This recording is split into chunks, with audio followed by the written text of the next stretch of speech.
Salut tout le monde, on se retrouve aujourd'hui dans une nouvelle vidéo sur ma chaîne et comme vous l'avez vu dans le titre, on va parler book haul. J'ai quelques livres à vous présenter, en tout j'en ai une dizaine et vous l'avez sûrement vu, il y a aussi un concours qui est organisé lors de ce book haul. C'est un concours qui va être assez rapide, je vous en parlerai au moment où je vous présenterai le livre en question. Mais en tout cas voilà, j'espère que cette vidéo vous plaira. On va commencer par les services presse et tout d'abord les 3 premiers tomes d'une saga de chez Gallimard Jeunesse qui m'a particulièrement gâtée en ce mois de juin. J'avais déjà lu le premier tome dont j'avais eu un coup de cœur l'année dernière si je ne me trompe pas, mais je l'avais reçu en version non corrigée et j'ai pu la recevoir ici en version définitive ainsi que le deuxième et le troisième tome. Il s'agit de la saga de l'anti-magicien de Sébastien de Castel aux éditions Gallimard Jeunesse. Donc ici c'est le premier tome, donc l'anti-magicien. Le deuxième tome, l'ombre noire, juste là, et le troisième tome qui est l'ensorceleuse. Donc ces 3 romans que j'ai hâte de découvrir. En tout cas le premier a été découvert, a été un énorme coup de cœur, donc j'ai hâte de pouvoir lire la suite. Dans cette saga, on va suivre Kellen qui a 16 ans et qui fait partie des héritiers des grandes familles de mages de ce monde magique dans lequel on évolue et il se prépare pour un duel qui va lui permettre de devenir mage, sauf qu'il a perdu ses pouvoirs et donc il va devoir soit ruser soit tricher pour réussir à remporter ce duel avec seulement 2 soutiens en l'occurrence dans ce roman qui sont Furia qui est une jeune femme et Rakis un chacureuil. J'avais adoré ce premier tome et du coup j'ai hâte de lire la suite en espérant qu'elle soit aussi bonne que le premier tome. Toujours des éditions Gallimard Jeunesse, j'ai reçu cette fois-ci le premier tome d'une nouvelle saga et cette fois-ci d'une autrice française. Il s'agit de Magic Charlie, le tome 1, L'apprenti de Audrey Alouette aux éditions donc Gallimard Jeunesse. Déjà la couverture est tout particulièrement sublime et ici c'est aussi une histoire de magie. Cette fois-ci on va suivre Charlie, Charlie Vernier qui va découvrir que sa grand-mère fait partie d'une société de magiciens, donc ce sont des personnes qui sont douées de magie et au moment où il va comprendre que sa grand-mère est en danger et lui par la même occasion, il va décider de développer ses pouvoirs dont il ne connaissait absolument pas l'existence avant de connaître l'existence de cet univers. Et on va le suivre lui, Sapoti qui est une magicière apprentie aussi et son chat. Donc c'est vraiment une super histoire, je vous en reparlerai tout particulièrement lors d'un prochain update lecture, mais en tout cas j'ai beaucoup apprécié ce premier tome qui promet une très bonne saga à venir. Et ensuite le dernier roman que j'ai reçu des éditions Gallimard Jeunesse, il s'agit d'une suite que j'attendais avec grande impatience et si vous avez vu mon vlog du 14 Books Challenge, vous savez déjà de quoi je vous parle. Il s'agit du tome 3 de Lady Helen, donc L'ombre des mauvais jours de Alison Goodman aux éditions Gallimard Jeunesse. C'est une saga que j'apprécie tout particulièrement qui mêle historique au 19e siècle avec des sortes de chasseurs de démons dont Lady Helen fait partie. Je ne veux pas forcément vous en dire plus puisque il y a déjà les 2 premiers tomes qui sont passés. Mais n'hésitez pas à vous plonger dans cette saga qui est vraiment très bien écrite, les personnages sont terriblement attachants, tout comme l'univers qui est absolument génial. Et je n'ai qu'une hâte, c'est me plonger dans ce 3e tome qui est quand même extrêmement épais, voilà, qui fait 650 pages. Mais je n'ai qu'une hâte, c'est connaître la conclusion de cette superbe trilogie. Et en l'occurrence, je peux vous offrir aujourd'hui, lors du concours, un exemplaire de ce tome 3, ainsi que 2 exemplaires en poche du premier tome, donc pour ceux qui n'ont toujours pas commencé la saga, donc juste ici. Donc l'idée c'est que je vais vous mettre un concours qui va être ouvert en barre d'infos dans un formulaire Google Drive. Donc vous y allez, vous remplissez vos coordonnées, vous pouvez participer pour emporter soit le premier tome en poche de Lady Helen, soit le tome 3 de Lady Helen mais en grand format. Et ces lots sont pour vous, donc c'est un concours qui va être ouvert du 3 au 10 juillet, donc je ne laisse qu'une semaine. Malheureusement déjà quand les livres sont arrivés, ils étaient déjà abîmés, donc si vous voyez qu'ils ont été abîmés, c'est sûrement par le voyage initial vers chez moi, mais aussi vers le voyage vers chez vous. Donc je ne peux malheureusement pas contrôler la poste pour ça, mais j'espère quand même que les lots vous plairont. C'est un concours qui est ouvert seulement à la France métropolitaine. Malheureusement je ne suis pas riche, je ne peux pas offrir à tout le monde la possibilité de l'envoyer en dehors des frontières françaises métropolitaines. C'est aussi un concours qui est ouvert seulement aux abonnés de ma chaîne, donc il faut être abonné et je vous conseille de ne faire qu'une participation par foyer, puisque si vous êtes plusieurs à participer par foyer, tous les gens qui seront de la même adresse auront leur participation supprimée. Voilà, donc de toute façon je vous rappellerai toutes les conditions dans le formulaire, mais voilà, j'espère que c'est un concours qui vous plaît, et du coup on continue ce book haul. On continue avec les services presse et aussi les suites de saga, et cette fois-ci c'est Nathan qui m'a envoyé la suite de la saga Strong Girls Forever de Holly Bourne. Cette fois-ci, pourquoi ne pas craquer pour le mec parfait?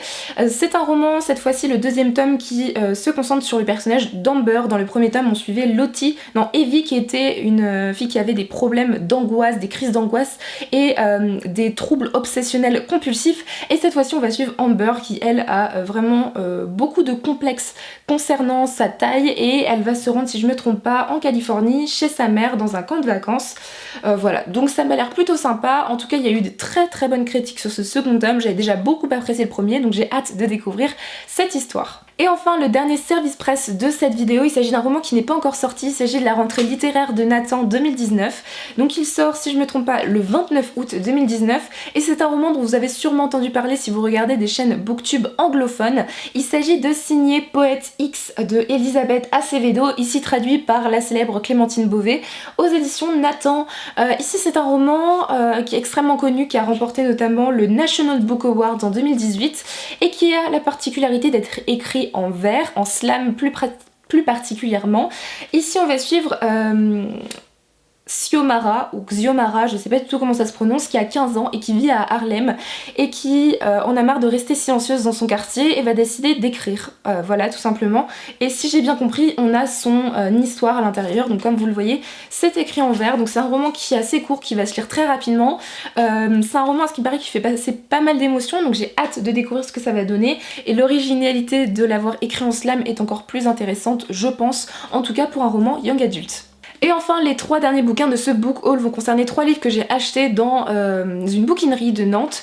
Je me suis fait plaisir, voilà, je suis allée voir si je pouvais trouver des livres de ma wishlist et j'en ai trouvé 3, donc je les ai pris. Le premier, il s'agit de Il faut qu'on parle de Kevin de Lionel Shriver aux éditions J'ai lu. Ici c'est un roman dont j'ai entendu parler il y a peu de temps par Kiss the Librarian, donc Salomé si je me trompe pas, qui en a énormément parlé sur ses vlogs, sa chaîne, et qui m'a donné très très envie de le lire. Déjà, à ce qui paraît, le film est extrêmement bon, mais le livre l'est aussi, donc j'ai très envie de lire le livre et ensuite voir le film. Ici, on va suivre Kevin Khatchadourian, qui, à la veille de ses 16 ans, a fait un attentat, si je ne me trompe pas, et a tué 7 de ses camarades de lycée, ainsi qu'un professeur et un employé de la cafétéria.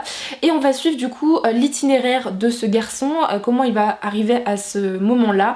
Et après, je pense, du point de vue de ses parents, en fait, sa mère va envoyer des lettres à son ex-mari, donc qui est le père de Kevin en l'occurrence, concernant leur fils.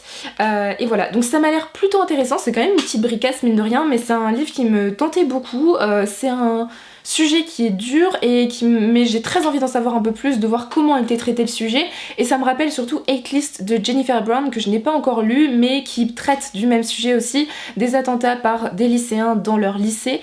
Voilà, donc j'ai bien envie de voir ce que ça donne, et en plus les acteurs du film ont l'air vraiment géniaux. Le deuxième roman est un roman extrêmement connu, en tout cas il y a quelques années, que je n'avais toujours pas découvert et que j'ai très très envie de lire.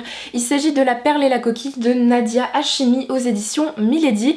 Ici c'est un roman qui a remporté pas mal de prix. Ici on est en 2007 à Kaboul et les talibans font la loi. On va ici parler de la condition féminine en Afghanistan, c'est aussi un sujet qui est pas simple, hein. J'ai pris 2 livres avec des sujets assez complexes.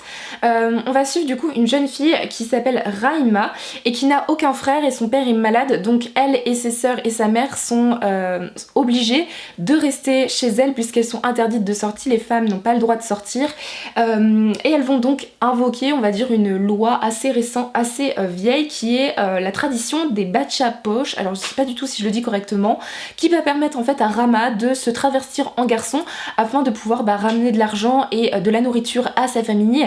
Et on va suivre en fait le destin de Rama, donc en 2007, et le destin de son ancêtre Shekiba, qui a fait exactement la même chose avec d'autres ennemis en l'occurrence. Voilà, donc ça m'a l'air extrêmement intéressant, énormément de bonnes critiques, pas mal de prix remportés pour ce roman.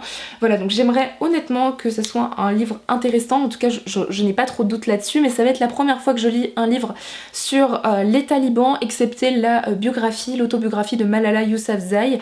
Mais c'est un sujet qui m'avait terriblement intéressée et j'ai hâte de m'y plonger. Enfin, le troisième et dernier livre de ce book haul, c'est une autrice que je voulais découvrir depuis un long moment. J'en ai beaucoup entendu parler sur la chaîne de Croque les mots, donc Cassandra, qui aime beaucoup cette autrice, et je voulais la découvrir à la base en français, en anglais, mais j'avais peur que ce soit un peu complexe, donc je me suis dit pourquoi pas me lancer dans un poche en français, voir ce que ça donne et pourquoi pas en lire après en anglais en version originale. Il s'agit ici des Filles au lion de Jessie Burton aux éditions Folio. Elle a aussi écrit Le Miniaturiste qui a été extrêmement plébiscité lors de sa sortie, mais en l'occurrence c'est celui-là qui était disponible, donc j'ai foncé, j'ai très envie de le lire et le résumé est extrêmement prometteur. Ici on va suivre deux histoires en parallèle dans une seule histoire. La première c'est à Londres en 1967, on va suivre Odile Bastien qui est arrivée des Caraïbes 5 ans plus tôt, qui se rêve écrivain mais qui malheureusement peine à trouver ses marques. Elle va trouver un poste de dactylo dans une galerie d'art et va rencontrer l'artiste, la charismatique Marjorie Quick, et un jour va arriver un tableau qui représente deux femmes et un lion et qui va sembler troubler Marjorie, et Odelle va décider de trouver finalement l'origine de ce tableau et pourquoi il la trouble. Et on va aussi être en Andalousie en 1936 et on va suivre la jeune Olive Schloss qui veut devenir peintre même si sa famille s'y oppose, et un jour elle va rencontrer le charismatique l'artiste révolutionnaire Isaac Robles avec sa sœur, qui finalement Isaac va proposer une sorte de marché à Olive qui va avoir d'énormes conséquences sur sa vie par la suite.